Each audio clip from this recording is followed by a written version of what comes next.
রাহুল ছিল একটি ছোট শহরের সাধারণ ছেলে। সে স্বপ্ন দেখত বড় কিছু করার, কিন্তু তার আশেপাশের লোকেরা সবসময় তাকে বলত, তুমি তো সাধারণ ছেলে, বড় কিছু করা তোমার পক্ষে সম্ভব না।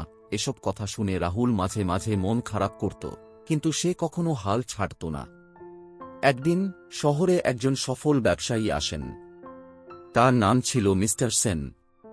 তিনি ছোট্ট শহরের ছেলে হয়েও আজ অনেক বড় হয়েছেন। রাহুল মিস্টার সেনের সঙ্গে দেখা করতে গেল এবং জিজ্ঞেস করল, আপনি এত বড় সফলতা অর্জন করেছেন কিভাবে?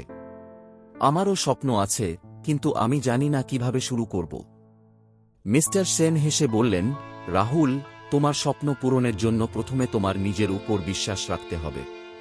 আমি যখন তোমার বয়সী ছিলাম, তখন অনেকেই আমাকে বলতো যে আমি কিছু করতে পারব না, কিন্তু আমি তাদের কথা শোনার বদলে নিজের উপর বিশ্বাস রাখতাম। আমি ব্যর্থ হয়েছি, আবার উঠে দাঁড়িয়েছি।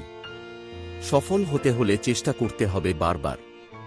রাহুল বুঝতে পারল, তারও সাহস ও অধ্যবসায় দরকার।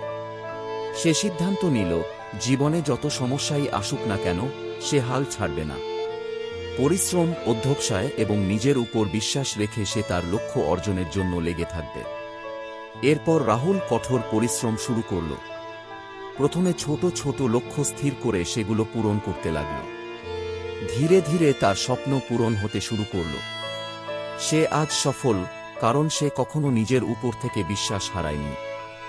রাহুলের গল্প আমাদের শেখায় যে জীবন কখনোই সহজ নয়, কিন্তু যদি আমরা নিজের উপর বিশ্বাস রাখি এবং হাল না ছাড়ি, তবে সফলতা আমাদের ধরা দেবেই।